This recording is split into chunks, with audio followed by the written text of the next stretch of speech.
Hello friends, you are welcome to my YouTube channel basics A to Z. तो दोस्तों, ये है फटाफट जीके सीरीज़ का मेरा तीसरा सामान्य विज्ञान का वीडियो। और भी वीडियो अभी फटाफट आने वाले हैं, आप लोग इसको देखिए और एक महीने के अंदर सारा जीके कवर कर लूँगा मैं। तो टाइम को वेस्ट ना करते हुए देखते हैं पहला क्वेश्चन। रक्त कैंसर यानी कि ल्यूकेमिया बीमारी की रोकथाम के लिए प्रयोग किए जाने वाला रेडियो समस्थानिक है। तो वो रेडियो समस्थानिक है कोबाल्ट 16। सेकेंड प्रश्न, मनुष्य के शरीर में रक्त प्रवाह की गति मापने के लिए किस रेडियो तत्व का प्रयोग किया जाता है? तो ये रेडियो तत्व है रेडियो सोडियम, मनुष्य के अंदर जो है ब्लड सर्कुलेशन की स्पीड को मापने के लिए। रक्त का थक्का बनाने में किस विटामिन की आवश्यकता होती है? तो ये है विटामिन के। विटामिन के जो है ज़रूरी है रक्त का थक्का बनाने के लिए शरीर में। फोर्थ क्वेश्चन, निम्नलिखित में से कौन सा पृथ्वी के कार्बन चक्र में कार्बन डाइऑक्साइड की मात्रा को नहीं बढ़ाता है? तो ये चार ऑप्शन दिए हैं। जैविक पदार्थों का क्षय, ज्वालामुखी क्रिया, श्वसन, प्रकाश संश्लेषण। तो इसका आंसर है प्रकाश संश्लेषण, जो पृथ्वी के कार्बन चक्र में CO2 की मात्रा को नहीं बढ़ाता है। फिफ्थ क्वेश्चन, मानव तंत्र में एंटीऑक्सीडेंट यानी कि प्रतिऑक्सी कारकों का कार्य क्या है? यानी कि एंटीऑक्सीडेंट का कार्य क्या है मनुष्य के शरीर में?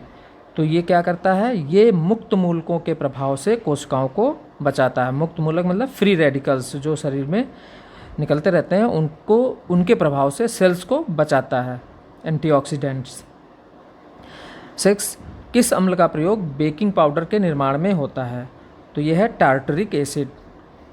7th क्वेश्चन, नोस्कापीन किससे प्राप्त होता है? तो ये पोस्ता या पापी से प्राप्त होता है। नोस्कापीन के और भी कई नाम हैं, जो ये नोस्कापीन पोस्ता से प्राप्त होता है। 8th क्वेश्चन, निम्नलिखित में से कौन सा पारजीवी पादप, परजीवी नहीं पारजीवी पादप मतलब ट्रांसजेनिक प्लांट कौन है? तो ये चार ऑप्शन दिए हैं। Buckwheat, golden rice, triticale, macaroni wheat. तो इसका आंसर है गोल्डन राइस, जो ट्रांसजेनिक प्लांट है। मतलब दो अलग अलग तरीके के डिफरेंट प्लांट्स के जीन्स को वो मिक्स करके ये बनाया गया है। 9th क्वेश्चन, कौन सा जीवित ऊतक उच्च वर्गीय पौधों में जैव पोषक वाहक का कार्य करता है? तो दोस्तों यहाँ पे आप इसकी लैंग्वेज देखिए। इसका मतलब ये है कि पौधों में भोजन को एक जगह से दूसरी जगह कौन सा ऊतक पहुँचाता है? तो बहुत सिंपल, तब तो आप समझ जाएंगे फ्लोएम। लेकिन यहाँ लैंग्वेज देखिए, ऐसे ही पूछा जाता है एग्जाम में। तो यह है फ्लोएम।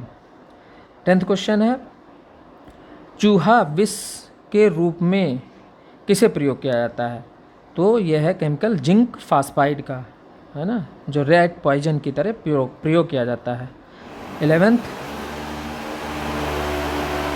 लोहे की सुई पानी की सतह पर किस कारण से तैरती रहती है? तो लोहे की सुई पानी की सतह पर पृष्ठ तनाव के कारण तैरती रहती है। 12th क्वेश्चन है, निम्नलिखित में से विद्युत का सबसे अच्छा चालक कौन सा है? तो चार ऑप्शन है, एल्युमिनियम, तांबा, चांदी, सोना। तो इसमें से सबसे अच्छा जो चालक है विद्युत का वो है चांदी। 13th क्वेश्चन, डायनेमो परिवर्तित करता है? तो डायनेमो जो है यांत्रिक ऊर्जा को, मैकेनिकल एनर्जी को इलेक्ट्रिकल एनर्जी में, यांत्रिक ऊर्जा को विद्युत ऊर्जा में। 14th क्वेश्चन है, यदि पृथ्वी का गुरुत्वाकर्षण बल अचानक लुप्त हो जाए तो क्या परिणाम होगा? तो इससे परिणाम क्या होगा? जो वस्तु का भार है वो शून्य हो जाएगा, लेकिन उसका जो द्रव्यमान है वो वही रहेगा। मतलब वेट जो है वेटलेसनेस हो जाएगी, वेट 0 हो जाएगा और मास वही रहेगा। 15th और लास्ट क्वेश्चन, एनीमोमीटर क्या मापने के लिए प्रयुक्त किया जाता है? तो एनीमोमीटर एयर वेलोसिटी, वायु का वेग नापने के लिए प्रयोग किया जाता है। तो थैंक यू दोस्तों, आई होप आपको ये क्वेश्चंस जो है यूजफुल लगेंगे और आपके काम भी आएंगे। ये सारे क्वेश्चंस UP PCS में पूछे जाते हैं इसी तरीके से।